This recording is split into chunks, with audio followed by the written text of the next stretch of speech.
My mother-in-law gave every grandchild a gift except my daughter. "She's not really family," she said. My daughter blinked back tears. I said nothing. But that night, my husband walked into her house with a document. She didn't laugh after that. My daughter sat at the edge of the couch, legs swinging, eyes full of hope. All around her, cousins tore open wrapping paper, shouting with joy, laughing, showing off their gifts. One held up a glittery pink tablet, another jumped up and down with a remote-controlled drone. The room was buzzing with excitement, and Maya just watched, waiting for her turn. She was smiling, patient, trusting, because in her world, grandmas love their grandkids. And presents come in pretty bows with your name on them. I kept looking for her name on a tag, in a bag, under the tree. It had to be there.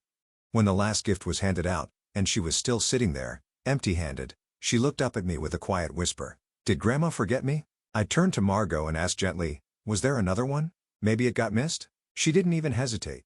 "She's not really family," she said, just like that. No apology, no shame. Her voice was sharp and clear, like she was stating the weather.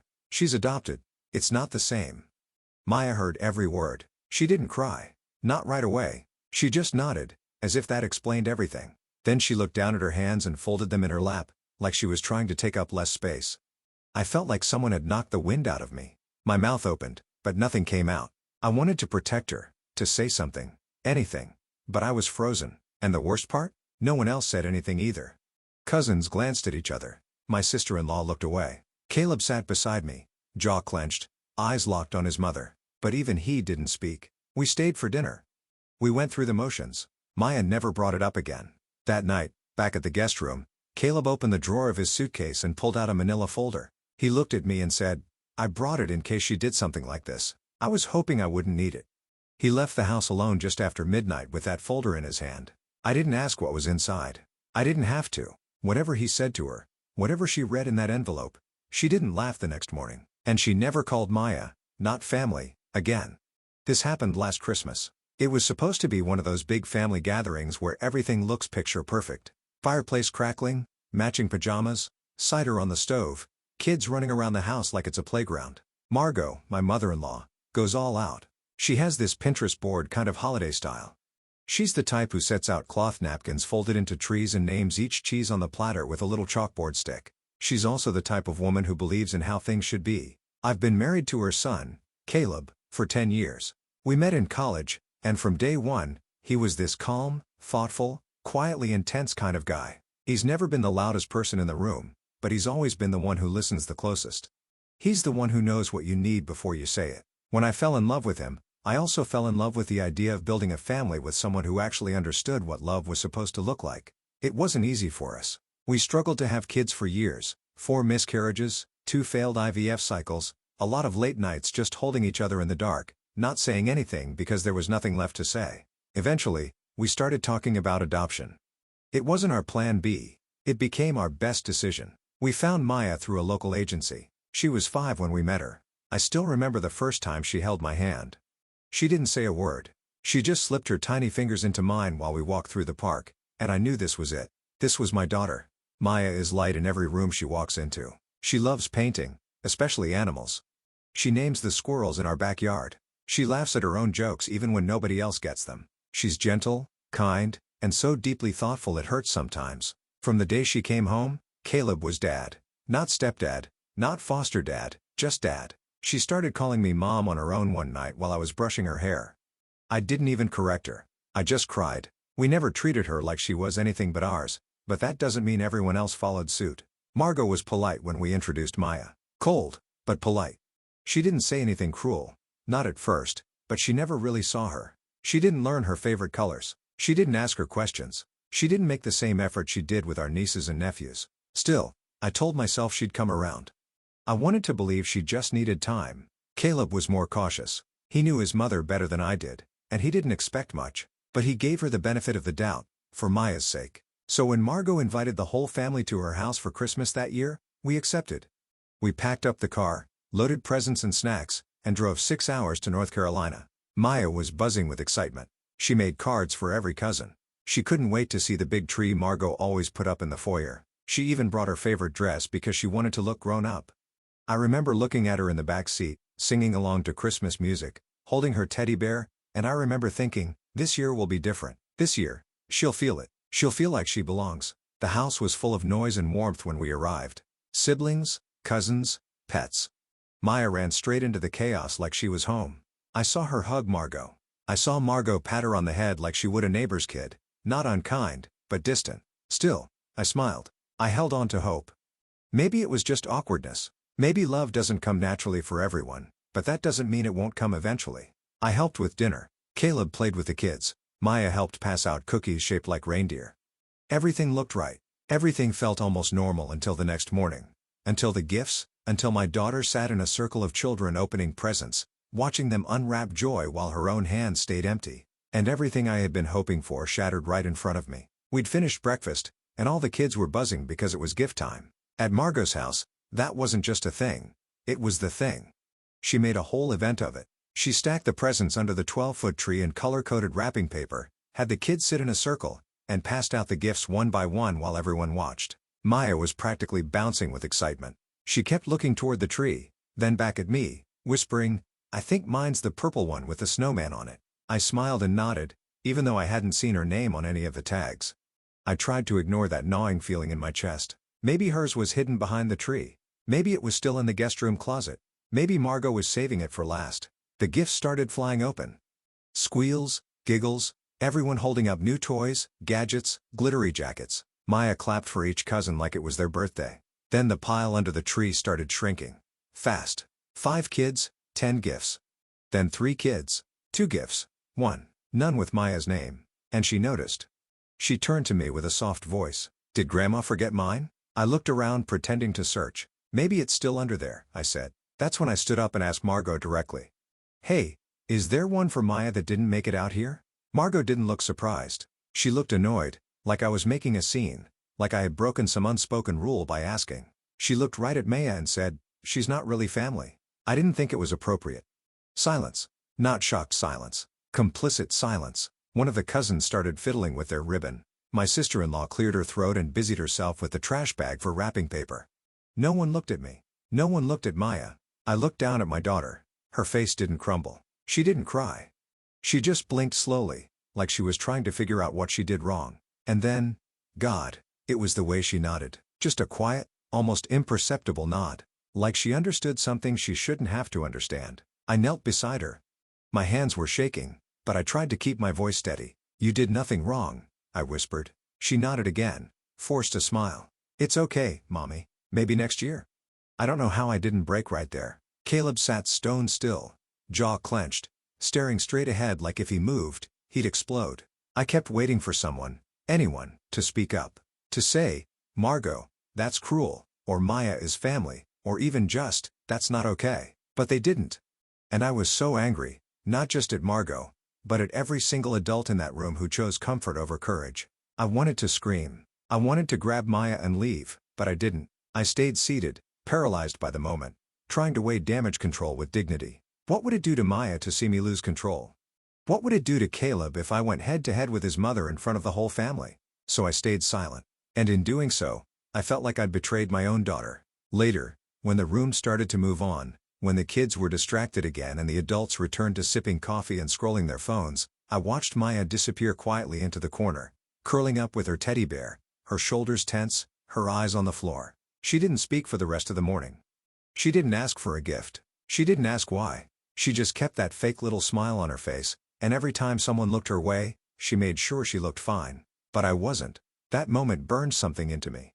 A cold, deep fury I couldn't shake. I didn't know it yet, but Caleb had already decided what he was going to do. He'd seen enough, and he wasn't going to let that silence stand for another day. That night, the house was quiet. Too quiet. After the last dish was washed, after the wine was poured, after the polite good nights and awkward hugs, we went back to the guest room and shut the door. Maya was already in her pajamas, curled up in bed with her stuffed fox, the one she brought everywhere. She didn't ask for a bedtime story. She didn't ask to call Santa. She just laid there, staring at the ceiling. I sat beside her and rubbed her back until her breathing slowed. "Mom," she whispered. "Yeah, baby. Do you think maybe she didn't know I was coming?" I swallowed hard. "No, sweetheart, she knew." "Oh." A pause. "Maybe she just doesn't know me yet." I bit my lip so hard I tasted blood. "That might be it," I said. "But none of this is your fault. Do you hear me? She nodded and turned her face into the pillow. When I stood up, Caleb was standing in the doorway holding something in his hand. He didn't say anything at first. Just looked at our daughter, looked at me, then looked down at the envelope. "I'm done," he said quietly. "I've let my mom say a lot of things over the years. I let it slide because it was easier. But not this, not with Maya." I stood frozen. I had never seen him like that before. He wasn't yelling. He wasn't shaking. He was just steady, final. "What's that?" I asked. He handed it to me, a manila folder. Inside was a notarized legal document, an updated will, trust designation, and formal record of Maya's adoption. "She's not just our daughter by heart," he said. "She's our daughter on every legal document. I added her to everything. The house, the savings, the insurance, the family trust, everything. She's my daughter in every way the law recognizes." I stared at him. "You did all this?" "I started the paperwork months ago. I wanted to make it official in every possible way. I just didn't tell anyone. I figured if my mom ever crossed a line, I'd have what I needed." I felt my knees go weak. "So what are you going to do with it?" He looked at the clock. Midnight. He grabbed his coat. "I'm going to show her exactly who Maya is." I didn't try to stop him. I didn't tell him to calm down. I just nodded and sat down on the bed, listening to the front door creak open, then close behind him. I don't know what she thought when he showed up unannounced. I don't know if she expected a lecture or an argument, but I do know she didn't expect the folder. He walked into her house, his childhood home, and sat at the kitchen table across from her. "I'm not here to yell," he told her. "I'm not even here to ask for an apology. I'm here to give you a choice." He slid the folder across the table. She opened it. He watched her face as she read. He told her, "This is Maya's name in every legal place that matters. If you want to keep pretending she's not family, that's your choice. But if that's your choice, then I'm not your son anymore. Because I won't raise my daughter in a family that treats her like a guest." She tried to interrupt. He didn't let her. He told her about the way Maya clapped for her cousins, about how she hugged her and called her grandma, about how she went to sleep wondering what she did wrong. Then he said, "You've got one shot to fix this. One. Because next Christmas, we'll be somewhere else." And then he stood up and left. Back in our room, he didn't say much, just laid down beside me and took my hand. I didn't sleep. I stared at the ceiling just like Maya had, thinking about how many times I'd kept the peace at the expense of my child. But something changed that night. Something shifted in both of us. We weren't going to let silence protect cruelty anymore. And for the first time in a long time, I felt like we were on the same page, not just as husband and wife, but as parents, the kind who show up when it matters. The next morning, something felt different. The house was quiet, but not in that peaceful holiday morning kind of way. It was stiff, tense, like everyone was walking around trying to pretend nothing had happened, but knowing that something had. Maya sat at the kitchen table with a cup of hot chocolate Caleb had made her. She stirred it slowly, humming to herself. Her eyes were brighter than the night before, but still tired. I was just about to ask her if she wanted to go for a walk when we heard a knock on the guest room door. It was Margot. She didn't look like herself. The usual poise, the tight smile, the polished perfection. It was gone. She looked smaller somehow, quieter. "Can I come in?" she asked. Caleb didn't answer. I nodded. She stepped in holding a wrapped box, medium-sized silver paper, no ribbon. He walked over to Maya, bent down beside her chair, and placed it in front of her. "I forgot this yesterday," she said. Maya looked at her, then at the box.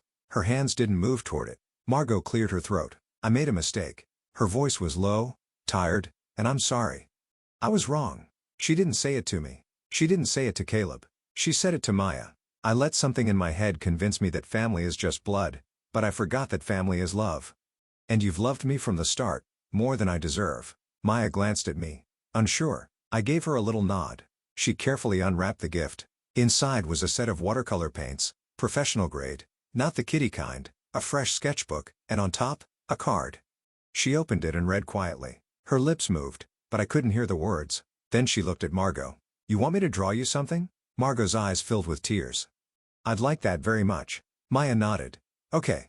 No smile. No dramatic reunion. Just a simple okay. But that okay meant everything. After Margot left the room, I turned to Caleb. He didn't look smug. He didn't say, "I told you so." He just let out a long breath and sat down beside me. "You think it'll last?" I asked. He shrugged. "I don't know, but it's a start."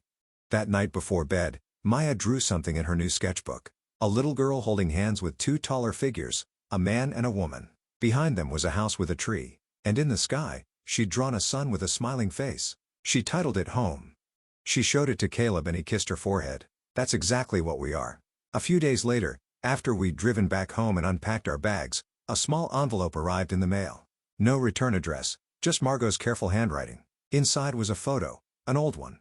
Caleb at 5 years old holding his mother's hand. On the back, she had written, "Family is who you fight for. I see that now. Thank you for fighting for her. I didn't expect a miracle.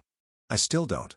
Margot is who she is, proud, stubborn, raised with a definition of family that never left much room for revision, but she came face to face with a line she couldn't cross without consequence. And Caleb, my quiet measured husband, drew that line with absolute clarity. He didn't yell. He didn't threaten. He didn't shame her. He just laid down the truth and let her choose who she wanted to be. She chose Maya, and that choice changed everything. Because when someone finally sees your child the way you do, not as someone to tolerate, but someone to treasure, the weight you didn't even know you'd been carrying finally lifts. That Christmas didn't end with fireworks or music or some tearful movie moment. It ended with a paintbrush in my daughter's hand and a grandma learning how to become one. That was enough. We didn't talk much on the drive home, not because there was tension, but because there was peace. The kind that only comes after something big has passed through and left you standing. A little different, a little stronger. Maya fell asleep in the back seat with her sketchbook in her lap. I looked back at her at one point and saw that same drawing, our family holding hands, now with a tiny new figure added. A woman with silver hair, standing just close enough to be part of the picture, but not quite at the center. I didn't ask her who it was. I didn't need to. When we got home, life picked up again. School started back. Caleb went back to work. Maya painted every afternoon at the kitchen table, filling page after page with animals, trees, and little girls who looked a lot like her. One day, she drew a picture of a fox sitting at a kitchen table with a teacup. When I asked her about it, she smiled and said, "That's Grandma. She's learning." And maybe that's what stuck with me the most. Not that Margot changed overnight, not that everything magically became perfect, but that Maya gave her space to try. Even after being rejected, even after being made to feel invisible, she opened the door again, just a little, and let love try one more time. Children forgive in ways adults can't always understand. I still think about that moment in Margot's living room. The sharpness in her voice, the silence that followed, the weight of not standing up when I should have. I think about how many times I'd told myself that keeping the peace was more important than confronting the pain. But that day taught me something different. Peace without truth isn't peace, it's just pretending. And pretending cost my daughter something she never should have lost, even for a moment, her sense of belonging, her belief that she mattered to the people she called family. That's not something I'll ever risk again. Since then, things have changed, slowly, and not always gracefully. Margot calls more often. She asks about Maya's art, sends little cards in the mail. Handwritten, sometimes awkward, but genuine. The last one said, "I'm proud of the way you see the world. You've made mine bigger, and that's enough for now." Not because we've erased the past, but because we're finally honest about it. Because now when Margot shows up, she doesn't just bring gifts, she brings effort, and that means more than anything wrapped in shiny paper. The truth is, I used to think family was about who raised you or who shared your blood or who you married into, but now I know better. Family is who shows up when it's hard, who looks at you fully and says, "You belong to me." No conditions, no exceptions. And sometimes, it takes a line being drawn in the quietest, clearest way for people to finally see what's right in front of them. My husband didn't raise his voice. He raised his daughter. He reminded me that action is love, that silence can be just as loud as cruelty, and that sometimes speaking up doesn't mean yelling. It means standing still and holding the truth in your hands without flinching. And Maya, she reminded me that even after someone hurts you, you can choose grace, not for them, but for yourself. Because knowing you belong shouldn't be earned. It should be felt. And now Maya feels it. Not just from us, but even finally from her grandmother. So when people ask me how our Christmas went that year, I tell them it was the year something broke and something better began. It was the year my daughter learned that being loved isn't about being chosen once. It's about being chosen again when it matters most. Thank you for listening to our story. If this reminded you of something you've lived through or something you're still trying to heal from, just know you're not alone. Families are complicated, but your worth isn't. You don't have to earn your place at the table. And if you're raising a child, biological, adopted, fostered, or otherwise, don't let anyone make them feel like an outsider. Speak up. Hold the line. Love louder. If this story meant something to you, please take a second to like this video. It helps more people find it. And I'd love to hear your thoughts or personal stories in the comments below.